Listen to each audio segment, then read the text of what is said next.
An entire civilization vanished without leaving a single written story behind. This is the profound mystery of the Indus Valley Civilization, a society whose engineering rivaled ancient Egypt, yet left no monuments to kings. By the end of this journey, you will understand the complex web of climate, culture, and choice that led to one of history's most puzzling disappearances. We will explore why bustling, advanced cities were slowly abandoned and how a people could fade from history while their legacy endured. What does the silent fate of a lost world tell us about our own? In the 1800s, workers building a railway line across what is now Pakistan used a convenient source of bricks for their ballast. They were pulling them from massive, crumbling mounds of earth, unaware that they were dismantling the walls of an ancient capital. This was the first modern encounter with Harappa, a city that had slept for millennia. Its sister city, Mohenjo-daro, meaning Mound of the Dead, would soon be discovered not far away.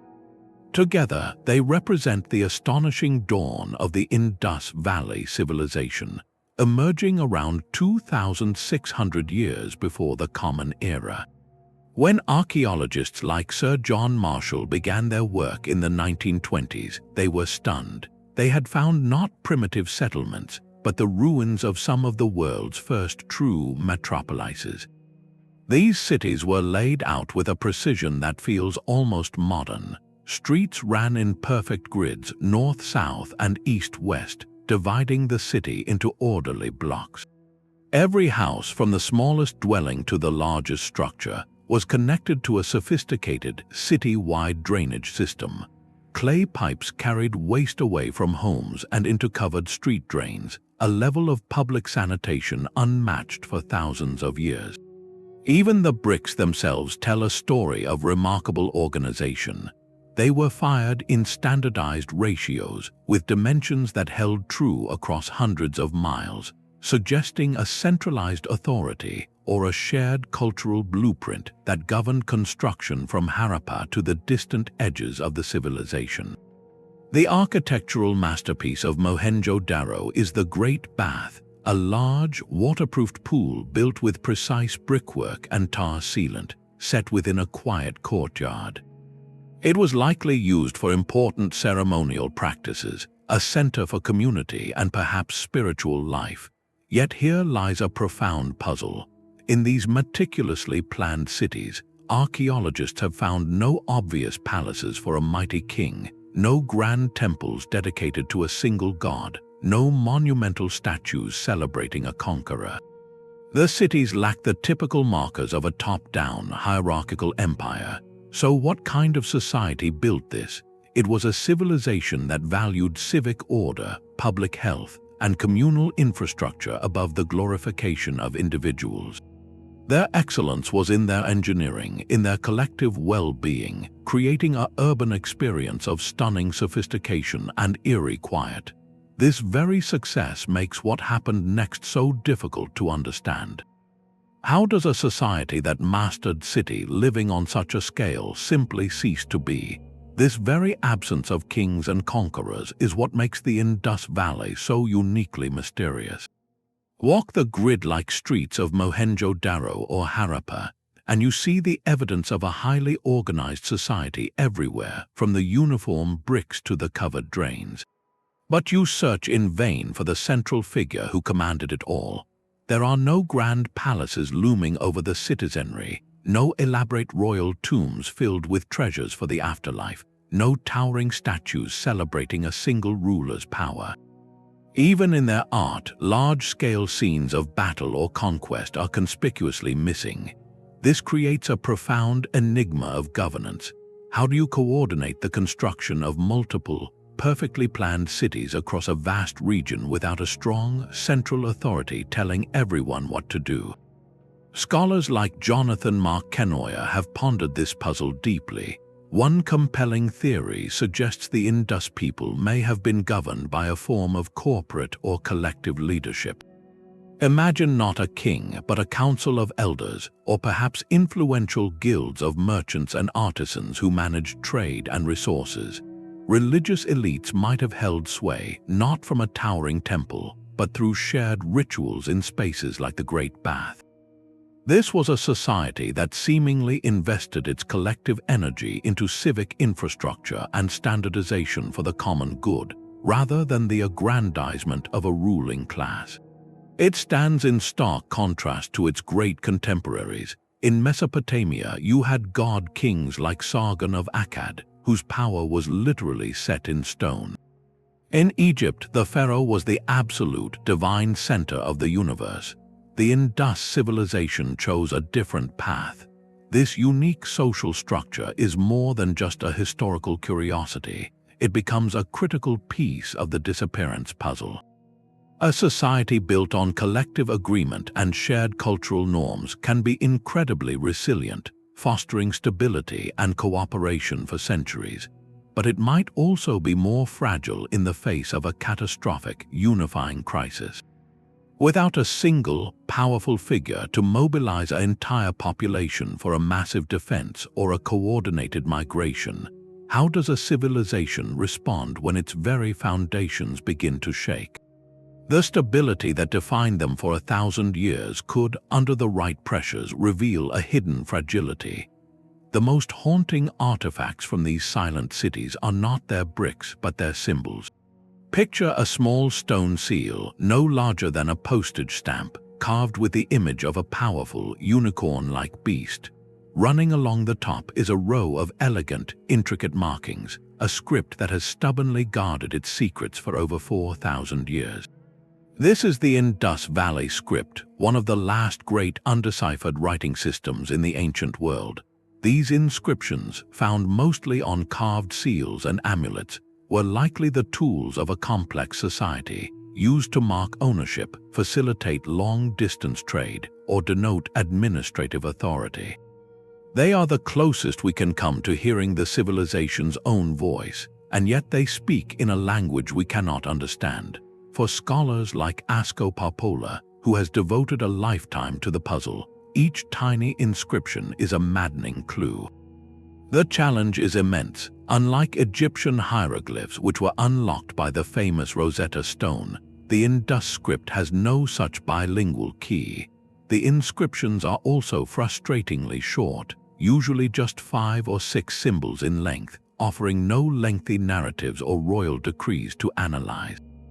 This means we have no written records of droughts, migrations, or conflicts. We have no king lists, no myths of creation or destruction, no poetry lamenting a fallen city. The story of their end must be pieced together entirely from the silent testimony of crumbling walls, shifting riverbeds, and scattered artifacts. We are archaeologists in a library where all the books are sealed shut, forced to understand an entire culture by only studying the covers and the shelves. This profound silence forces us to ask, what if the very nature of their communication holds a clue? Could a society that relied on such a localized, perhaps administrative script, have struggled to maintain its unity when that system of control began to falter? Walking down a main street in Mohenjo-daro would have been an experience of remarkable order. The lane stretches straight ahead, wide enough for carts to pass, flanked by the plain, sturdy walls of multi-story homes. Your eye is drawn not to grand statues but to the ground. Running alongside the street beneath stone slab covers is a meticulously engineered drainage channel, part of a city-wide network that connected nearly every household to a common system. Step inside one of those homes and you would find another innovation, a dedicated bathroom with a sloped floor, often leading to a clay pipe that fed waste directly into the street drain below. This was not a luxury for the elite, it was a standard feature, a testament to a society that placed a premium on public health and communal cleanliness. Their mastery of water defined them. Beyond the drains, archaeologists have found thousands of brick-lined wells, ensuring a reliable, clean water supply for neighborhoods. At the coastal city of Lothal, they engineered a massive tidal dockyard with lock gates to control water flow and maintain a consistent depth for trading ships, a feat of hydraulic engineering that speaks of generations of accumulated knowledge.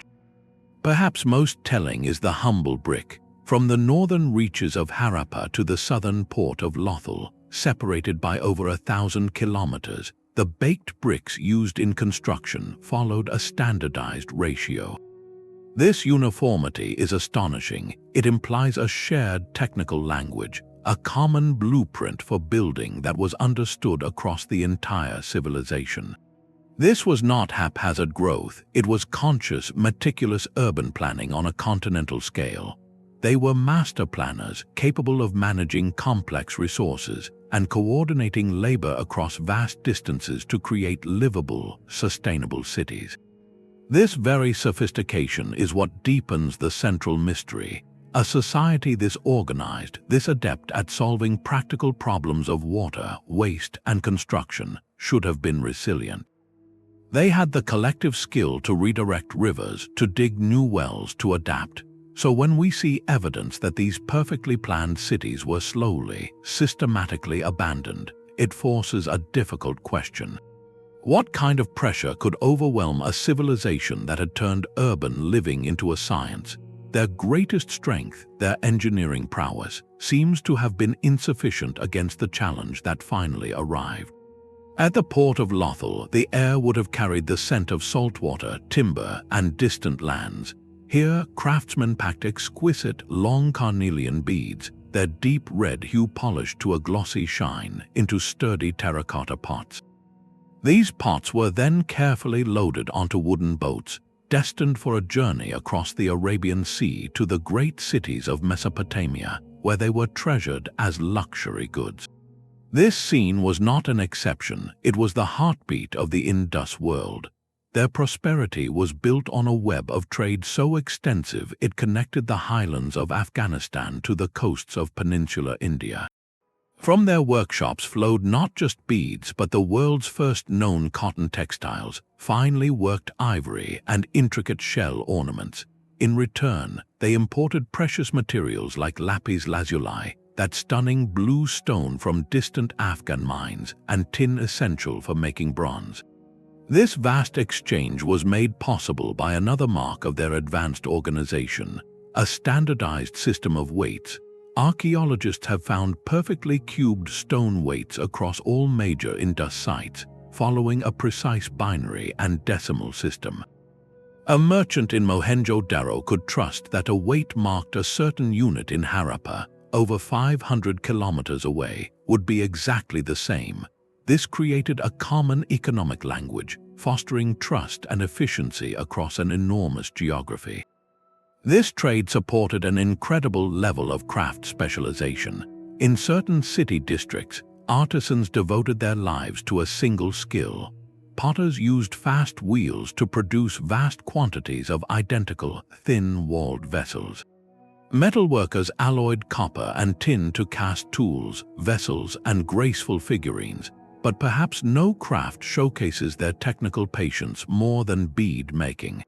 A single, long carnelian bead could take weeks to produce, involving careful heating, polishing, and drilling with tiny, diamond-tipped drills.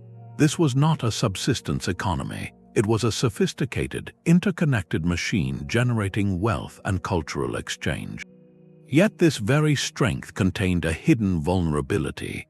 Their entire urban model, their ability to support such specialized artisans and large populations, depended on the smooth flow of goods. What would happen if those vital trade routes were suddenly severed? If the sources of their prized lapis lazuli or tin were cut off, or if the demand from their Mesopotamian partners dried up? The civilization's economic lifeblood flowed through long, delicate arteries, and any major disruption could send shockwaves through the heart of every planned city. The dancing girl of Mohenjo-daro stands barely 4 inches tall, yet she captures a moment of life with breathtaking immediacy. Cast in bronze over 4,000 years ago, she is caught in a confident pose, one hand resting on her hip, her head tilted slightly, adorned with bangles from her wrist to her shoulder. She is not a goddess or a queen, but an individual, a testament to an artistic tradition that valued observation and grace. Through artifacts like her, we can begin to reconstruct the vibrant cultural and spiritual world that thrived within those grid-like streets. Their artistry was everywhere. Potters produced vessels painted with elegant motifs of peacocks, fish, and sacred pipal trees. Terracotta figurines of women, animals, and small carts suggest a world rich with domestic life and perhaps playful toys for children.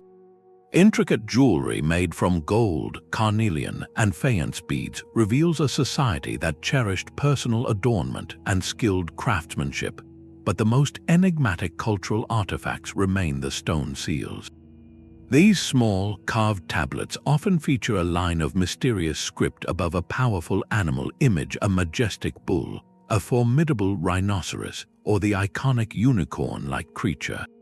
One particularly compelling seal shows a figure seated in a yogic posture, surrounded by animals. Many scholars, like John Marshall, who first excavated it, saw in this a possible prototype for the later Hindu deity Shiva, suggesting threads of cultural continuity that may have survived the civilization's political collapse. Recurring symbols hint at a deep spiritual life. The pipal tree, with its heart-shaped leaves, appears repeatedly on pottery and in seal impressions, possibly seen as a sacred or life-giving force. The swastika, an ancient symbol of well-being found across many cultures, also makes frequent appearances here, etched into pottery or formed from clay. This rich tapestry of art and symbol points to a complex society with its own myths, rituals, and aesthetic values. They were not just engineers and traders, they were storytellers, artisans, and spiritual seekers. This realization transforms the mystery of their end. It was not merely an administrative system that faltered, or a trade network that failed. When the cities emptied, it was a unique way of seeing the world, a specific language of art and belief that faded into silence. The cultural rupture was as profound as the political one, erasing not just a civilization, but an entire library of human experience. The lifeblood of the Indus world was not gold, but water. For over 1,000 years, the mighty Indus River and its network of tributaries, like the life-giving arteries of a vast body, sustained everything. Their predictable, seasonal floods deposited rich silt across the plains, nourishing fields of wheat, barley, and cotton that fed the cities and fueled trade. But rivers are not permanent fixtures on a landscape. They are dynamic, living forces. Over centuries, these vital waterways began to shift. They changed their courses, sometimes slowly meandering away from the cities that depended on them, sometimes flooding violently and carving new channels. The most dramatic shift may have involved a river central to their heartland, known today as the Gagga-Hakra. Satellite imagery reveals its ancient, dried-up bed threading between major archaeological sites, a ghost of a once mighty flow that some scholars link to the legendary Saraswati River of later texts. This was not a sudden catastrophe, but a slow, relentless reconfiguration of the world's plumbing. To understand this environmental turning point, we must look beyond the ruins to the archives of the Earth itself. Paleoclimatologists, scientists who study ancient climates, have drilled into ocean floor sediments and analyzed mineral deposits in cave stalagmites from regions influenced by the Asian monsoon. These natural records tell a consistent and troubling story.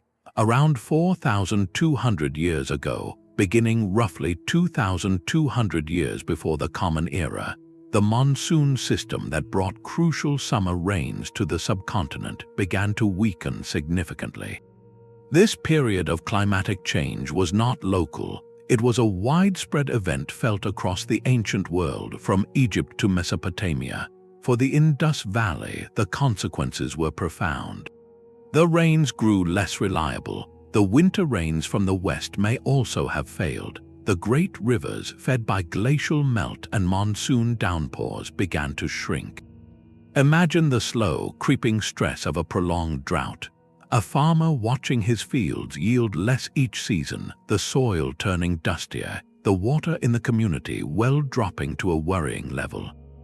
The Gagga-Hakra river system, possibly already unstable, could have dwindled into a series of seasonal ponds and then vanished entirely, stranding settlements that had thrived along its banks for generations. This was not a single bad year. It was a climatic shift that unfolded over decades, even centuries, applying relentless pressure on the agricultural foundation of the entire civilization. Reduced harvests meant less surplus food to support the urban populations, the artisans, the traders, and the administrators. The sophisticated system began to starve, not suddenly, but from a gradual environmental exhaustion. The very rivers that had given birth to their cities and nurtured their growth were now, silently and inexorably, abandoning them. This sets the stage for a crucial question. How does a society engineered for stability respond when its environment becomes fundamentally unstable? The evidence for a changing world is written in the mud. Deep beneath the Arabian Sea, scientists have extracted long cores of sediment, layers of ancient seabed that act as a climate diary. By analyzing the shells of tiny marine organisms preserved in these layers, researchers like Liviu Giosan of the Woods Hole Oceanographic Institution can reconstruct the history of the monsoon rains that once fed the Indus River system. The story they tell is one of a profound and prolonged drying trend. Beginning around 4,200 years ago, the mighty monsoon began to falter. Its life-giving rains grew weaker and less reliable, a shift that spanned not just years but centuries. This geological data aligns perfectly with the archaeological timeline of the civilization's fragmentation. At the same time, on land, studies of ancient lake beds and mineral deposits in caves tell the same story of increasing aridity. The environment that had nurtured the Indus cities for a millennium was fundamentally changing. This is the core of the Great Drought hypothesis, the idea that a slow-moving climatic catastrophe was the primary engine of collapse. Envision not a sudden cataclysm, but a relentless, creeping pressure. A farmer watches his wheat stalks grow thinner each season, the soil turning to dust between his fingers. The water level in the community's brick-lined well drops season after season, until one year it runs dry. The great Gagga-Hakra River, once a bustling corridor for trade and travel, shrinks to a trickle, then vanishes into the sand, leaving settlements stranded like ships on a vanished sea. A drought of this scale and duration would have systematically dismantled the civilization's foundations. Their entire urban model was built on agricultural surplus, the ability to grow enough food in the fertile river valleys to support the populations of Mohenjo-daro, Harappa, and dozens of other cities. That surplus fed the artisans, the traders, the administrators. As harvests failed year after year, the economic and social contract began to fray. Food shortages would have sparked tensions, not necessarily violent conflict in the traditional sense, but a breakdown in the complex networks of distribution and cooperation that held the society together. Faced with a choice between loyalty to a dying city and the basic need for water, families made the only rational decision. They began to leave. This theory frames the end not as a dramatic fall, but as a process of de-urbanization, a gradual dispersal. People abandoned the grand, planned cities not all at once, but neighborhood by neighborhood, migrating to smaller, more sustainable villages in the foothills or toward the east where rains might still be reliable. The sophisticated urban culture, dependent on dense populations and centralized management, simply could not be maintained under such conditions. The drought did not kill the people outright. It dismantled the very idea of their civilization, scattering its components across a drying landscape. Yet, if this environmental pressure was so overwhelming, Why did the society not rally its famous engineering skills to adapt? Why could they not dig deeper wells or build grand canals to redirect the remaining water? The answer may lie in the scale of the challenge. This was not a local problem a single city could solve. It was a regional climatic shift that affected the entire Indus sphere, a challenge that may have exceeded even their remarkable collective capabilities.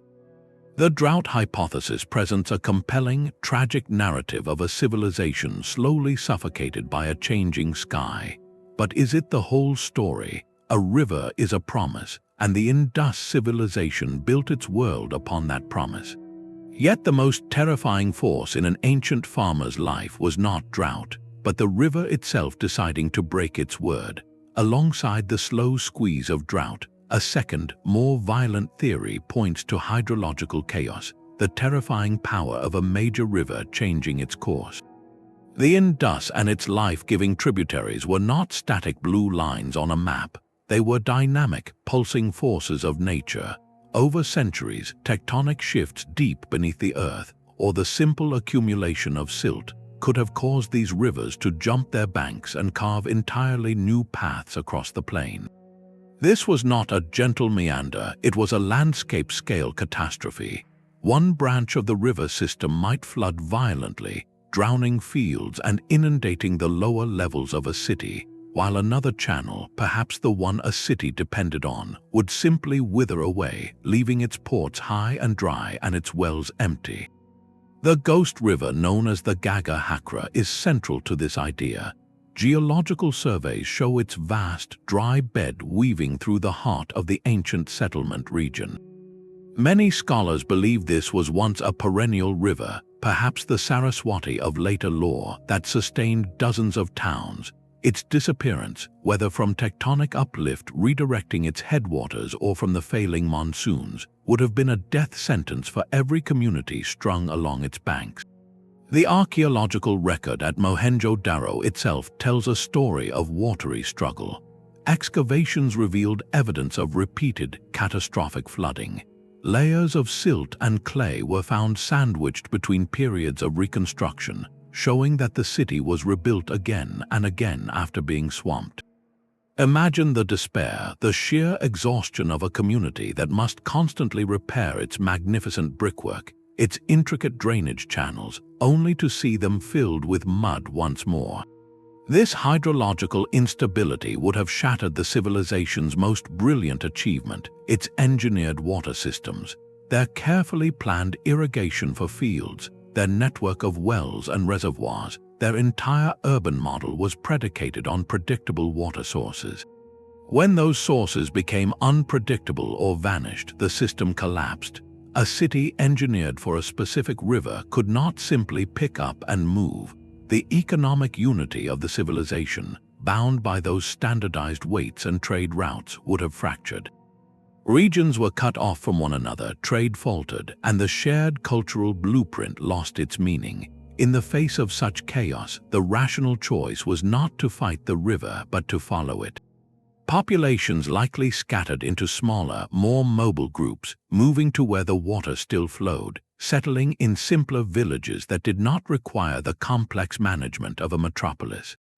The great urban experiment, so dependent on stability, could not survive in a world where the very ground and water beneath it were in revolt.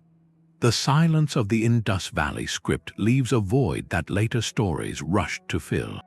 Centuries after the great cities emptied, a new cultural force began to take shape on the subcontinent, one that would give rise to the Vedic traditions and the Sanskrit language.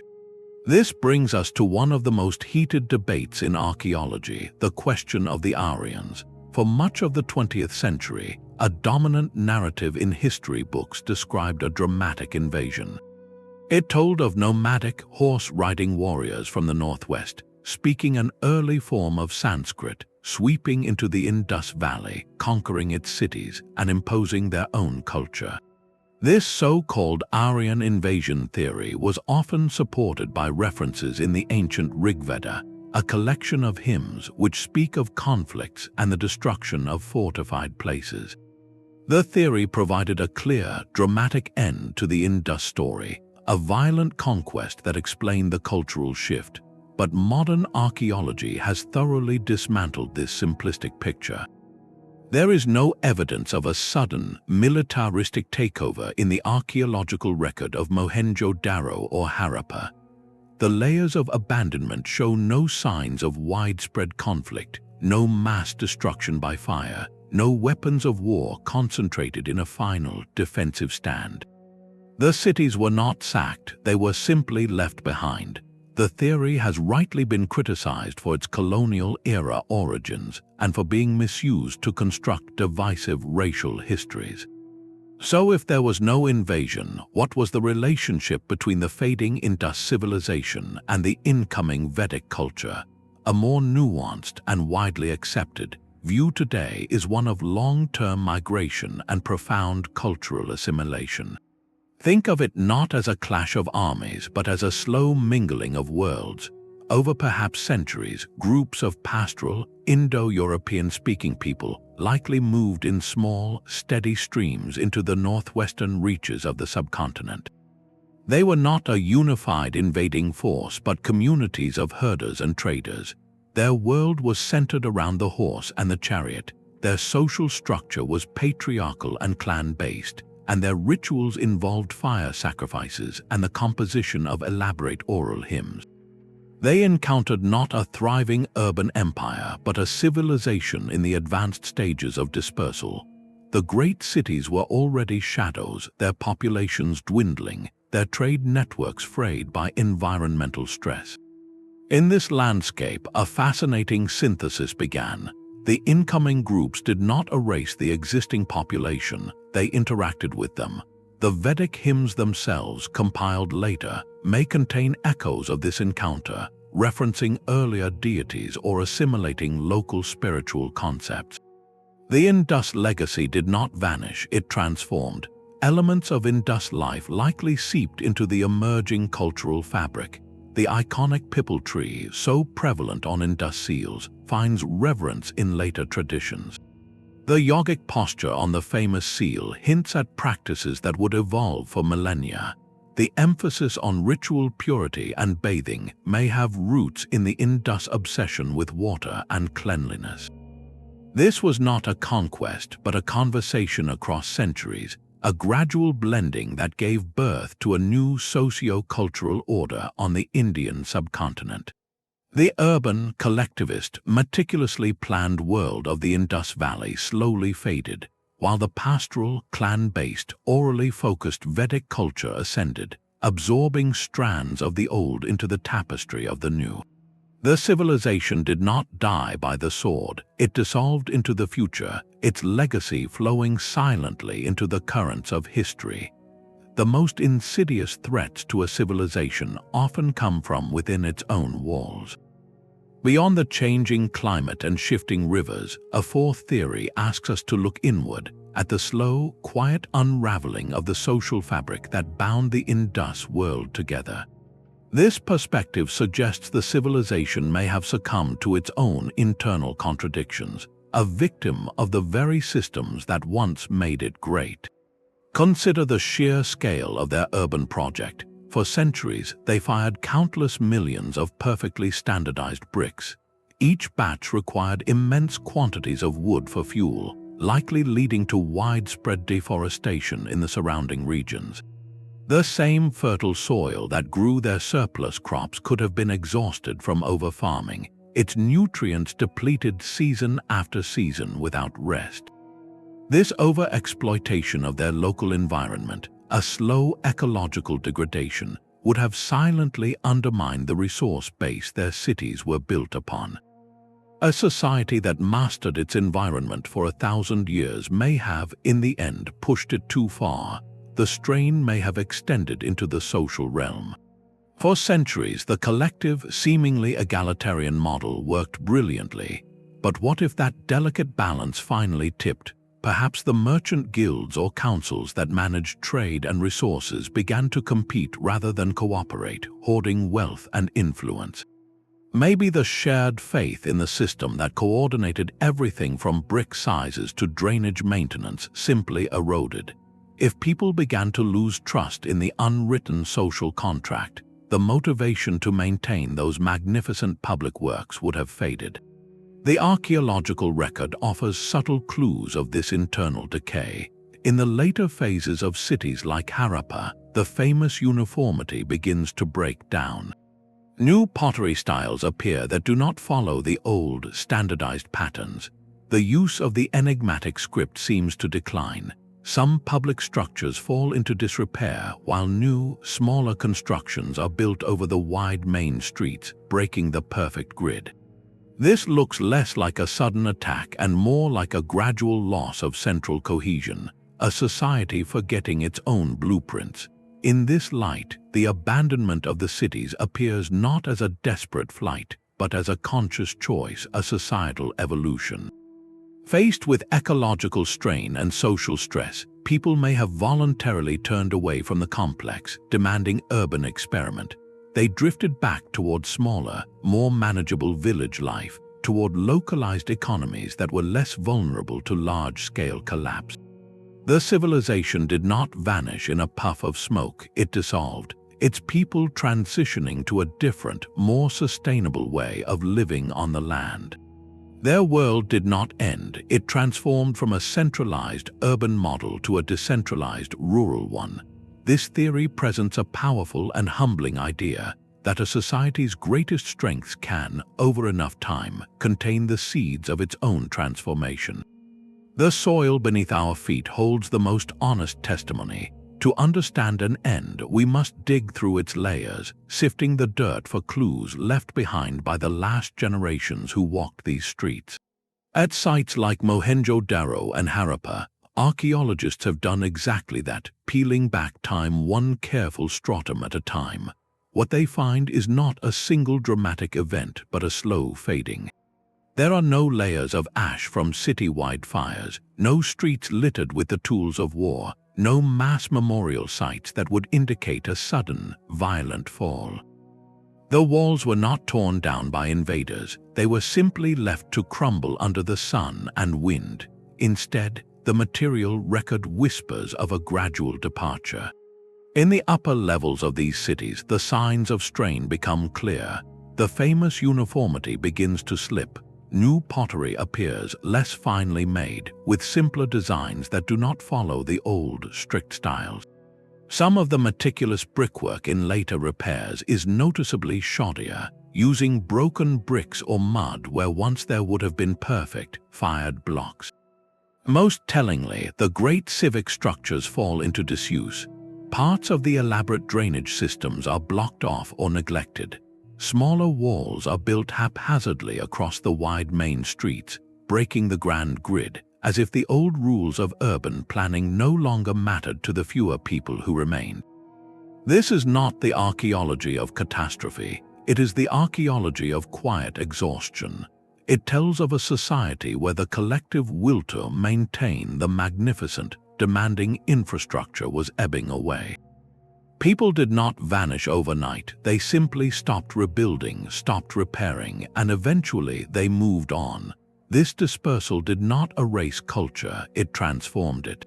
In the north, around Harappa, a new cultural phase emerges known to archaeologists as the cemetery age culture, named for a distinct type of pottery found with memorial sites.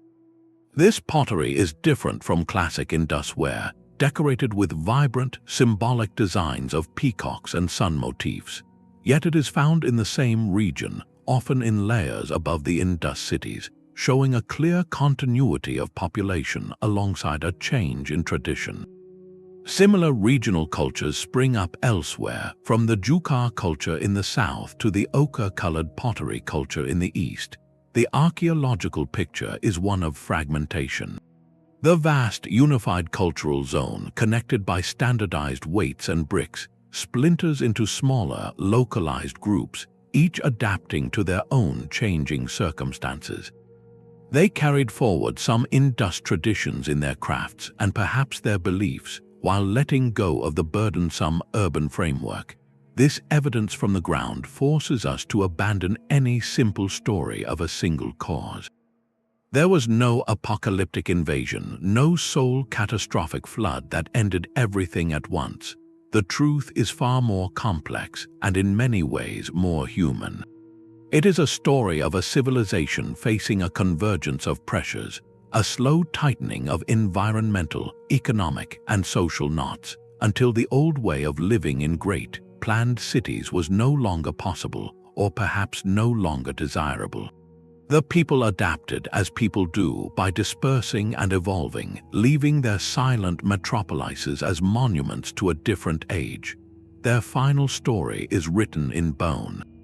While the cities fell silent, the people who lived and died there left behind a profound testimony in the most intimate of records, their own physical remains. Bioarchaeology, the study of ancient human bones, allows us to listen to these silent witnesses, translating the stresses of a lifetime into a narrative of health, diet, and hardship.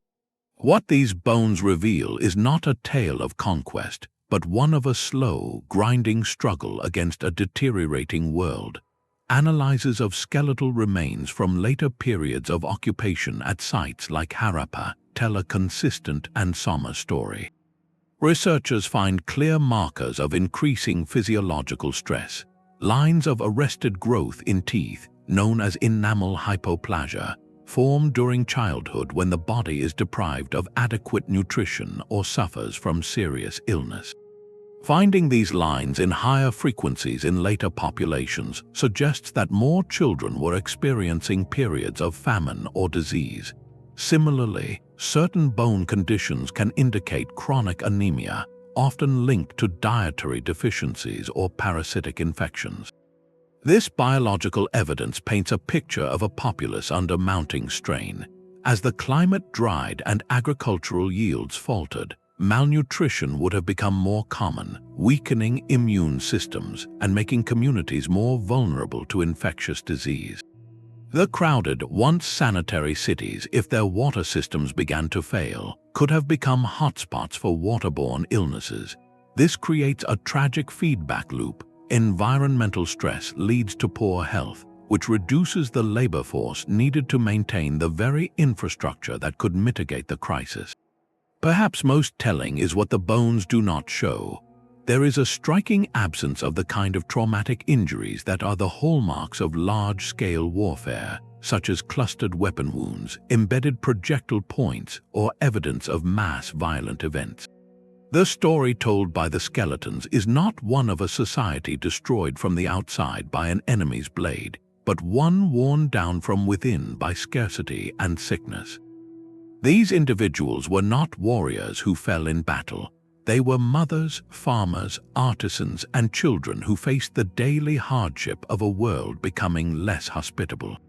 Their remains suggest a gradual increase in mortality rates, particularly among the very young and the old, and an overall decline in the quality of life.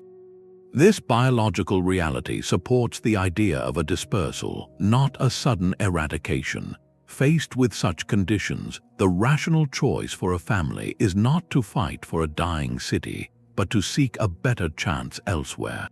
The decision to abandon the grand urban experiment was likely driven by a fundamental need for survival, for clean water and reliable food. The bones of the Indus Valley people are the ultimate archive, and they whisper a conclusion of profound resilience in the face of quiet desperation. A population adapting not through conflict, but through the difficult, necessary choice to move on. Their physical remains tell a story of hardship, but their legacy is written in the living.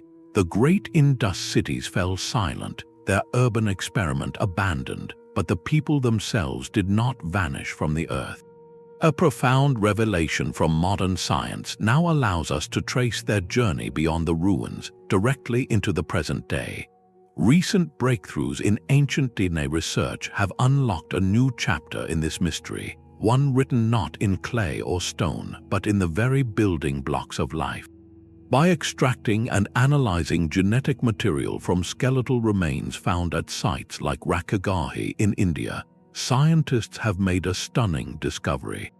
A significant portion of the ancestry of modern South Asians, across many groups in the region, can be traced directly back to the population of the Indus Valley Civilization.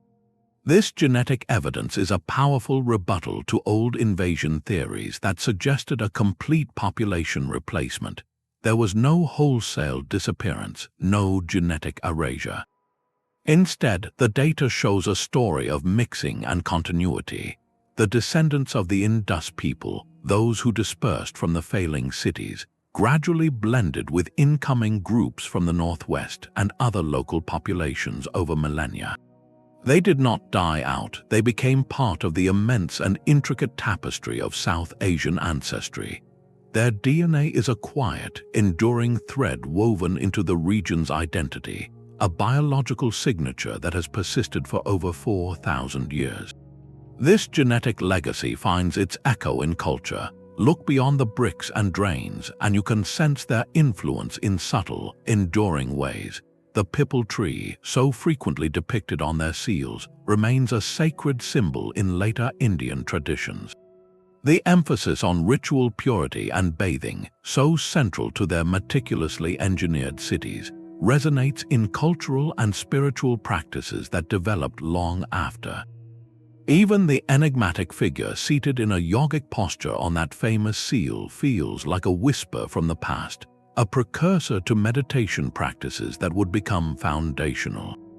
Linguists have long pondered whether words in ancient Sanskrit or early Dravidian languages might hold a substrate, a faint linguistic footprint from the lost language of the Indus. While their script remains undeciphered, the possibility that some of their words, their names for local plants, animals, or places, survived in the spoken languages of those who came after is a tantalizing thought. This cumulative evidence from genes, symbols, and practices forces a fundamental shift in perspective. The Indus Valley Civilization did not meet a dramatic, conclusive end. It underwent a profound metamorphosis. The grand, centralized urban model collapsed under a convergence of pressures, but the people adapted. They carried their knowledge, their beliefs, and their ancestry with them as they integrated into new social formations. They became villagers, farmers, and herders, contributing to the emerging cultural currents that would eventually give rise to the historical societies of the subcontinent. Their greatest monument is not a ruined citadel, but the living, breathing population of South Asia itself. They remind us that a civilization is more than its cities, it is the people, and their story is often one of incredible resilience and transformation, not of simple disappearance. This pattern of a civilization succumbing to environmental pressure is not unique to the Indus Valley. History offers other echoes of this same tragic rhythm. To the west, the powerful Akkadian Empire in Mesopotamia, often called the world's first true empire, collapsed around 4,200 years ago, strikingly close to the time the Indus cities began to falter. Ancient cuneiform tablets from that region lament a great drought, describing years of salt blowing through lifeless fields and a sky that withheld its rain. Geological cores from the Gulf of Oman contain layers of dust from that exact period, dust that could only have been carried by fierce winds from a desiccated Mesopotamian plain. Across the Atlantic, centuries later, the classic Maya civilization faced a similar reckoning. Their magnificent city-states in Central America, with their towering pyramids and advanced calendars, experienced a series of severe multi-year droughts between the 8th and 9th centuries. These droughts strained their intricate agricultural systems and likely exacerbated social tensions, leading to the abandonment of great urban centers like Tikal and Palenque. In both cases, a changing climate acted as a relentless stressor, pushing complex societies past a breaking point they could not engineer their way out of. The contrast with other famous downfalls, however, is just as revealing. Consider the end of the Western Roman Empire. Its decline was a long, noisy affair punctuated by barbarian invasions, political assassinations, economic inflation, and military overextension. We have volumes of writing from the period chronicling the chaos. The fall of the Indus civilization presents none of that dramatic soundtrack.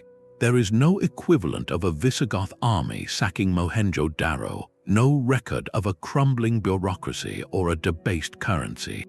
Its end was not an epic but a quiet sigh. This comparison underscores a crucial point. The unraveling of a society can take many forms. Some collapses are violent and political, the result of external conquest or internal revolt. Others, like the Indus valleys, appear to be environmental and social, a gradual dissolution where people simply walked away from a way of life that was no longer sustainable. This makes the Indus case both more challenging and more haunting for archaeologists. It leaves behind a crime scene with no obvious weapon and no clear final act, only the evidence of a long, difficult goodbye. Placing the Indus story alongside these other collapses does more than provide context. It highlights a sobering lesson for our own interconnected world. These historical examples suggest that highly complex societies, for all their innovations, can develop hidden vulnerabilities. They can become so specialized, so dependent on specific climatic conditions or long-distance trade networks that they lose resilience. When a major shock arrives, whether a prolonged drought or a ruptured supply line, the intricate system has no simple backup plan.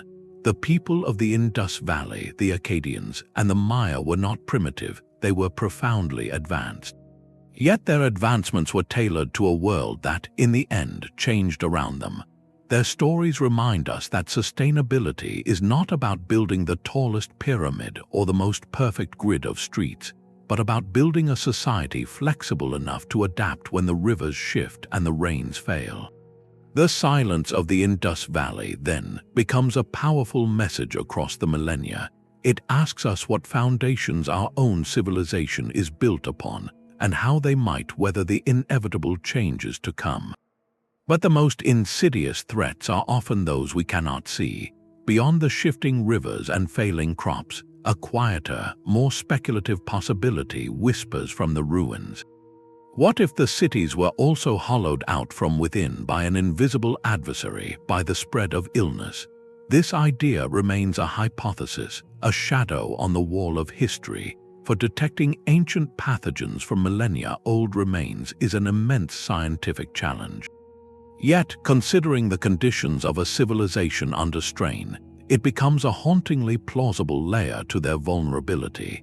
The very features that defined Indus urban greatness could have, in their decline, turned against the population. Their remarkable density, the thousands of people living in close quarters, created an ideal environment for contagion to spread rapidly once introduced. More critically, their sophisticated water systems, the lifeblood of the city, depended on constant, careful maintenance. As social cohesion frayed and the collective will to upkeep those drains and wells diminished, the risk of contamination would have soared. A single compromised well or a blocked sewer channel could have turned a marvel of public health into a vector for waterborne sickness. Trade, the engine of their prosperity, also served as a highway for more than goods.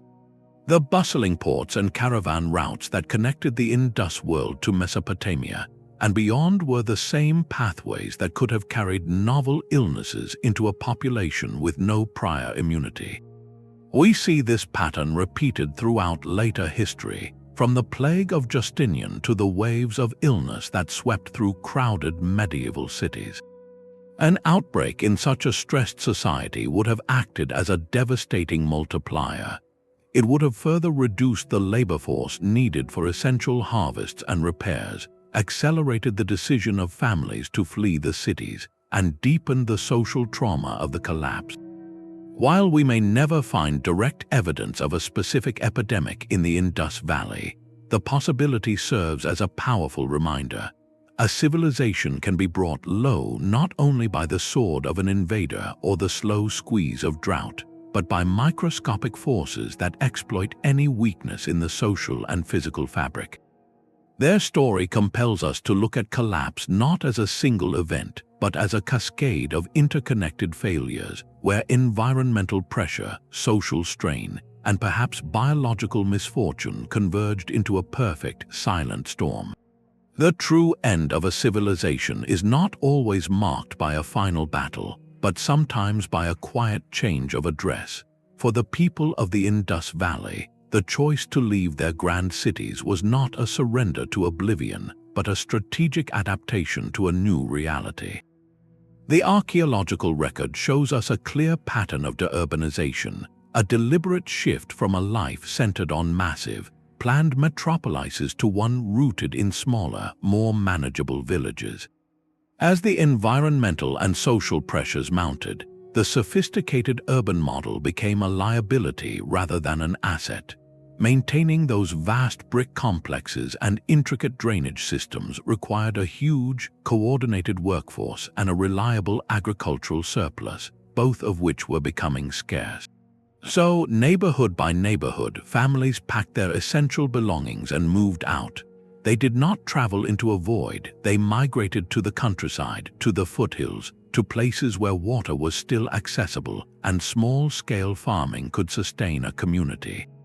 What looks from a distance like a collapse is up close, a societal reorganization on a monumental scale.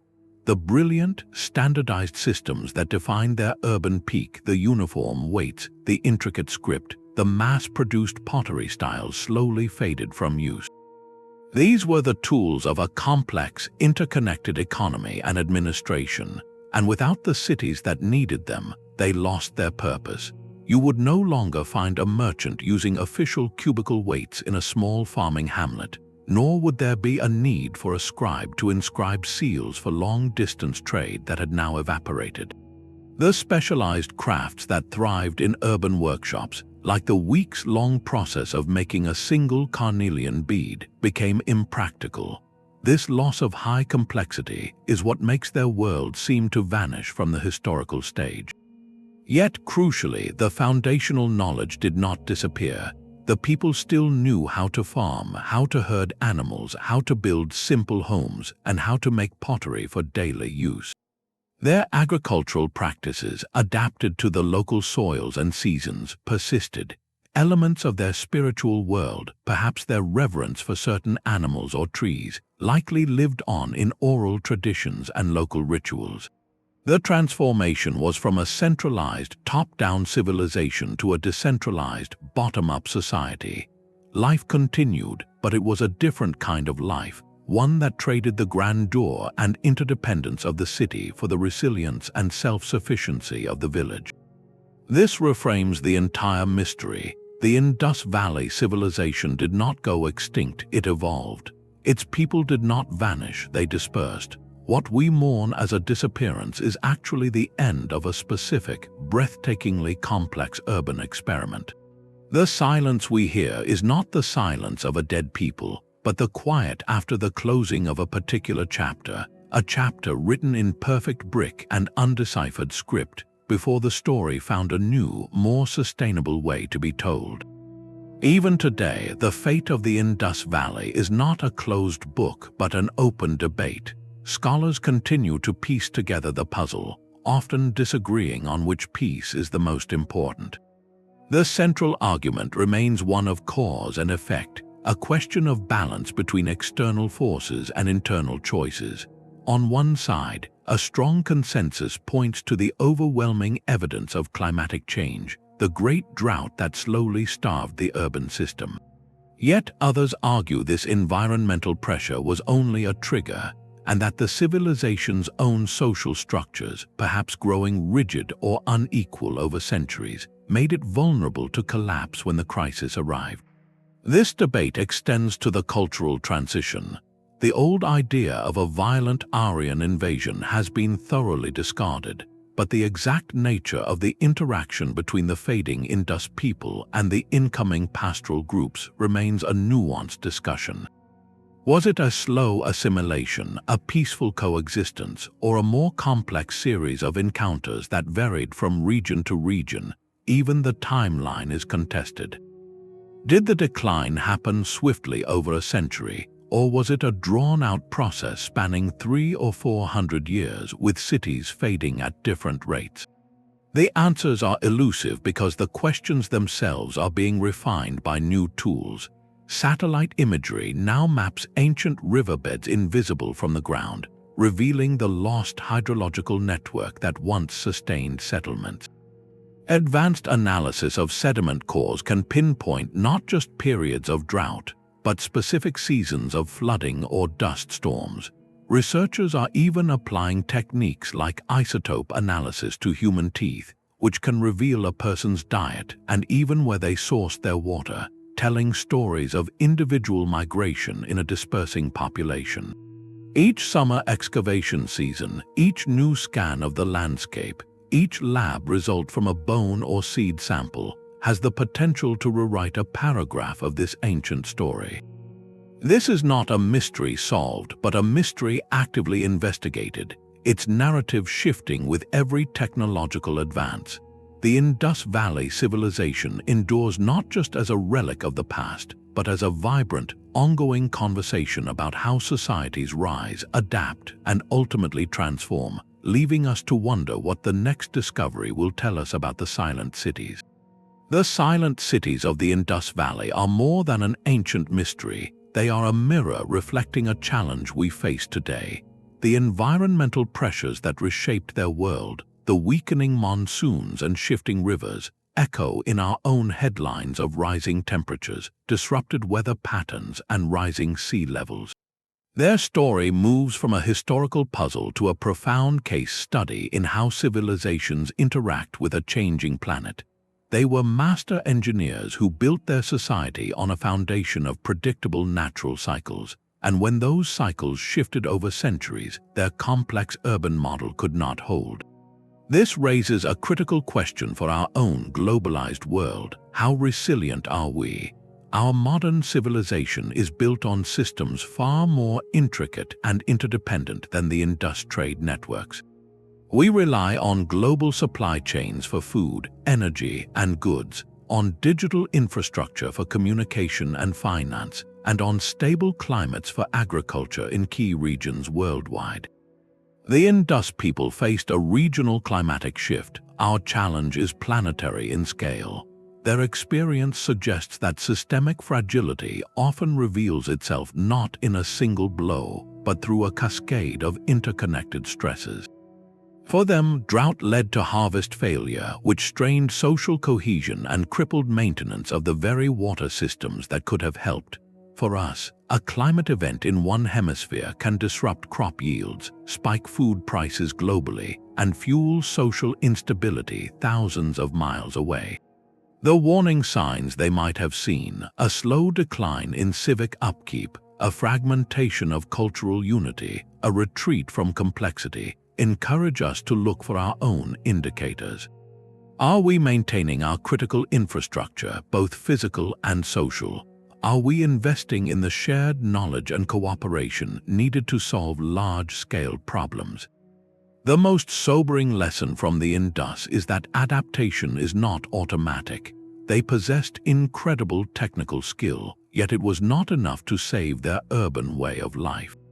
They adapted by dispersing, by simplifying, by letting go of a grand experiment.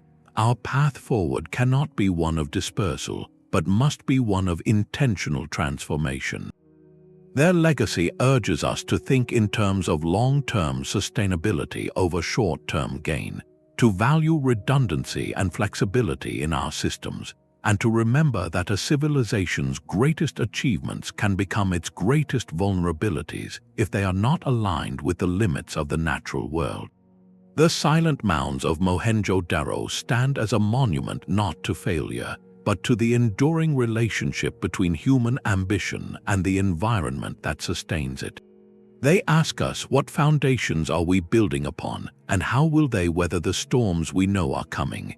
The silent mounds of Mohenjo-daro are no longer passive ruins, but a dynamic crime scene where a new generation of detectives has arrived. Their tools are not brushes and trowels alone, but a breathtaking arsenal of modern science, allowing us to peer into the past with a clarity our predecessors could only dream of. From the skies above, a technology called light detection and ranging, or LiDAR, is revolutionizing the search. Mounted on aircraft or drones, it fires millions of laser pulses at the ground, penetrating thick vegetation to create a precise, three-dimensional map of the surface below. This has revealed the ghostly footprints of entire settlements and road networks buried for millennia, invisible to the naked eye, allowing archaeologists to understand the true scale of the civilization without moving a single grain of earth. On the ground, the story gets even more personal. Scientists can now analyze the isotopes, the chemical signatures, locked inside ancient human teeth and bones. These isotopes act like a dietary passport.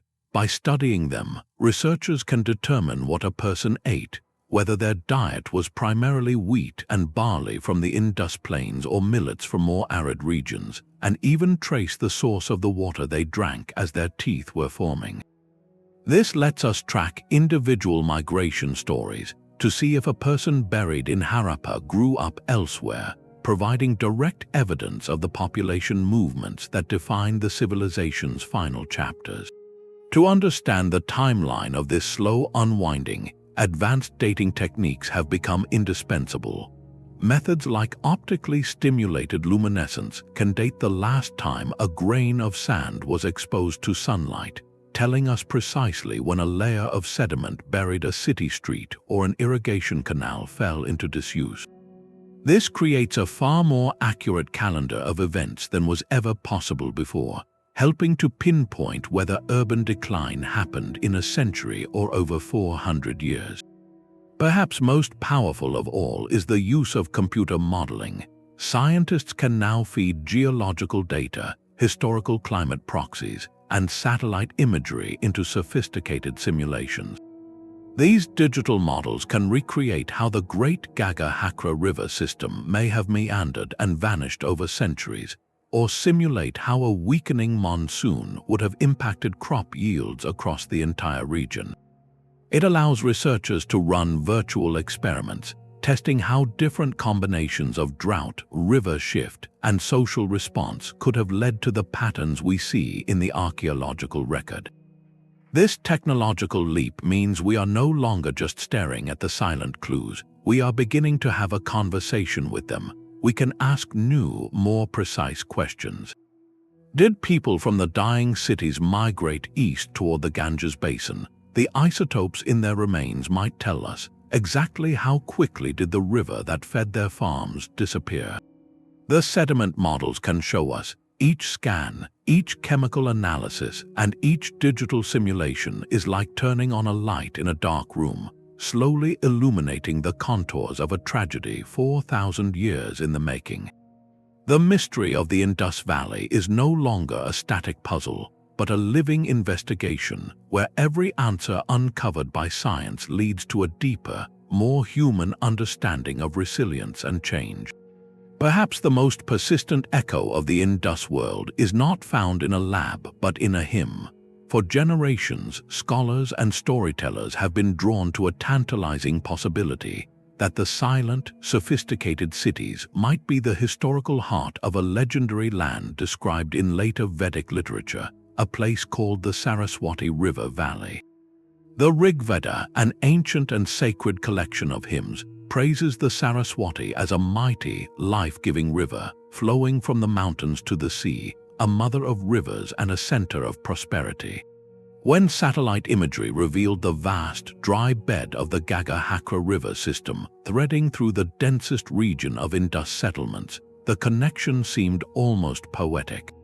Could this ghost river be the Saraswati, and could the lost civilization be the people who thrived along its banks?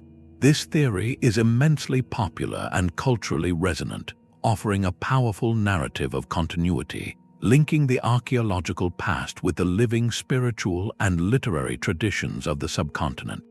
It transforms the Indus from a forgotten anomaly into a foundational chapter of a much longer story. Yet within academic circles, this idea remains one of the most heated debates in South Asian archaeology. The challenges are significant. The Vedic texts were composed orally centuries after the major Indus cities were abandoned, and they reflect a very different pastoral worldview. There is no direct archaeological evidence, like an inscription naming the river, to definitively prove the link.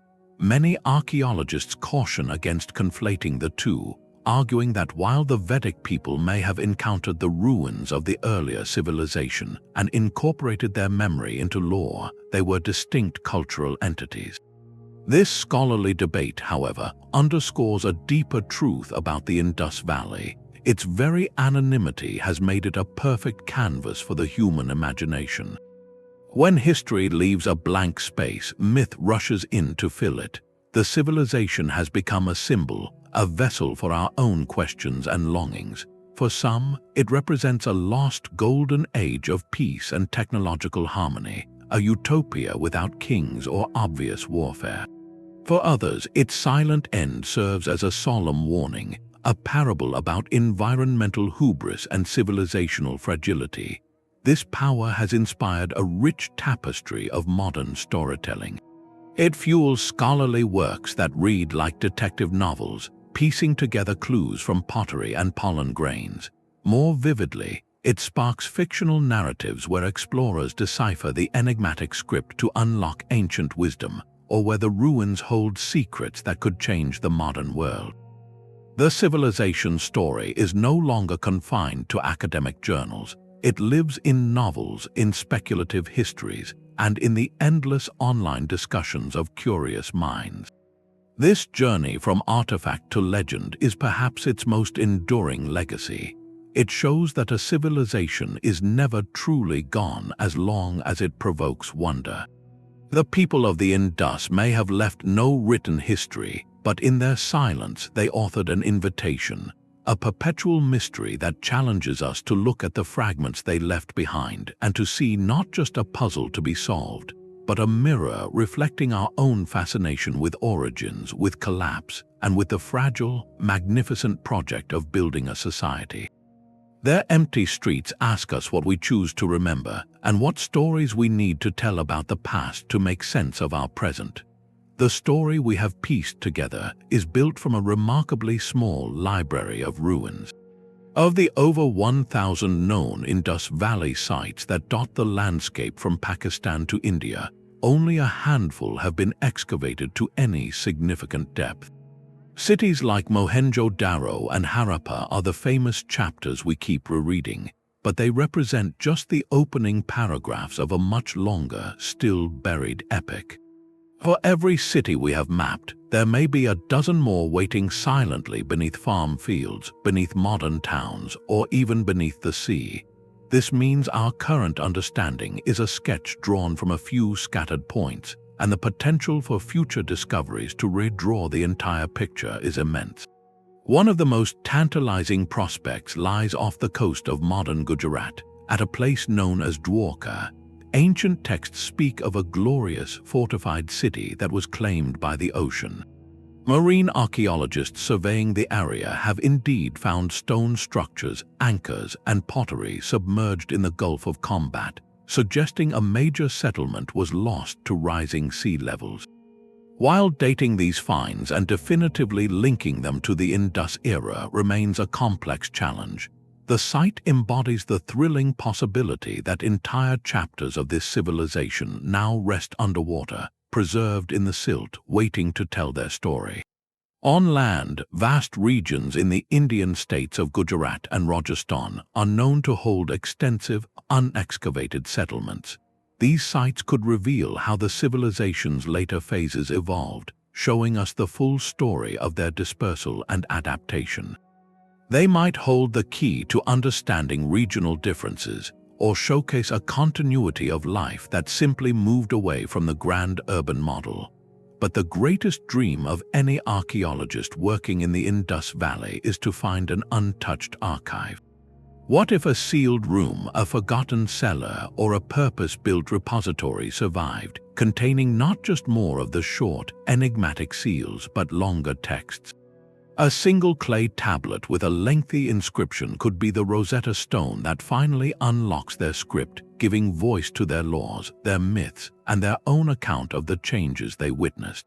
Similarly, the persistent absence of obvious royal tombs does not mean they do not exist.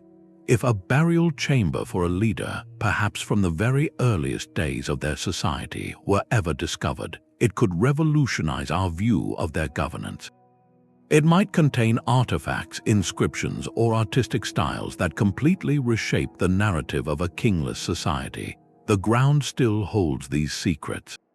Every new survey with ground-penetrating radar, every satellite image analysis, and every careful excavation in a promising village brings us closer to a potential revelation.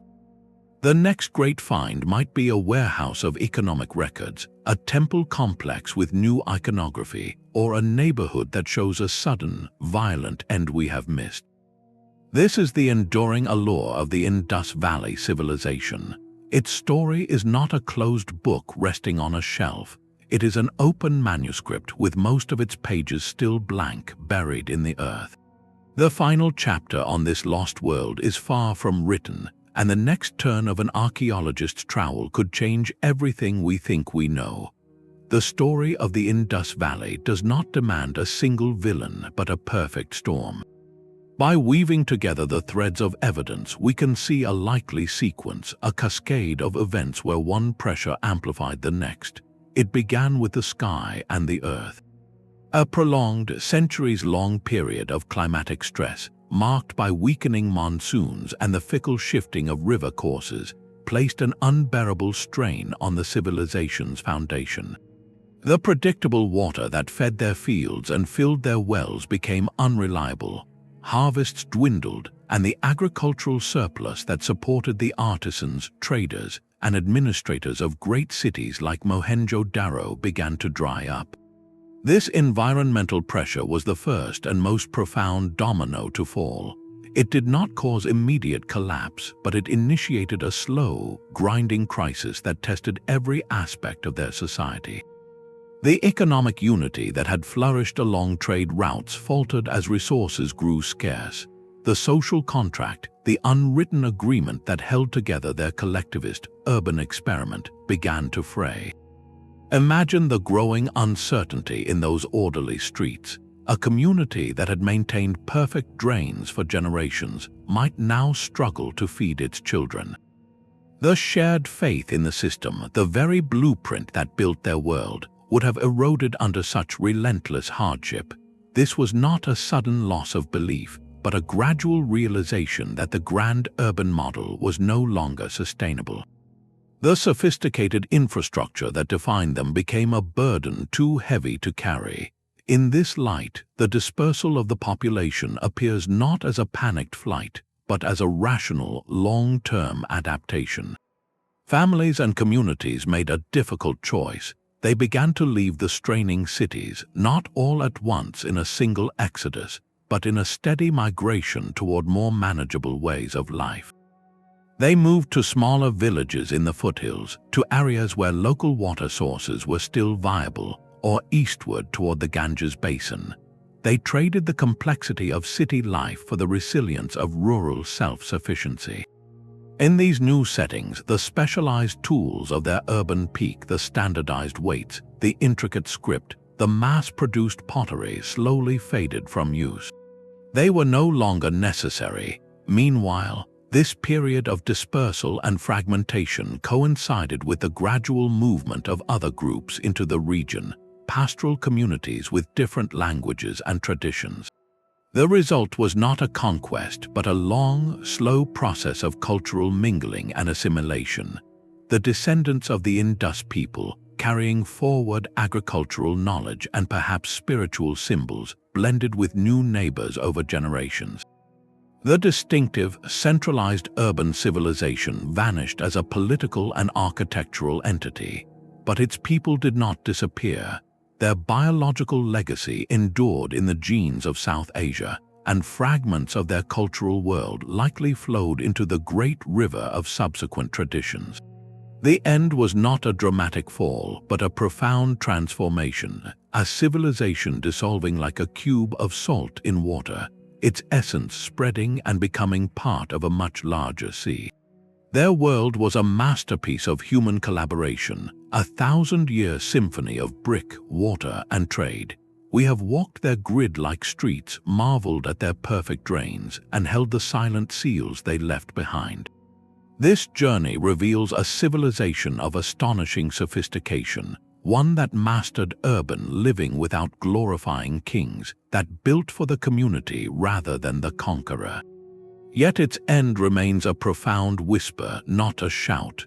The story of the Indus Valley is not one of a single catastrophic event, of an invading army or a sudden, fiery doom.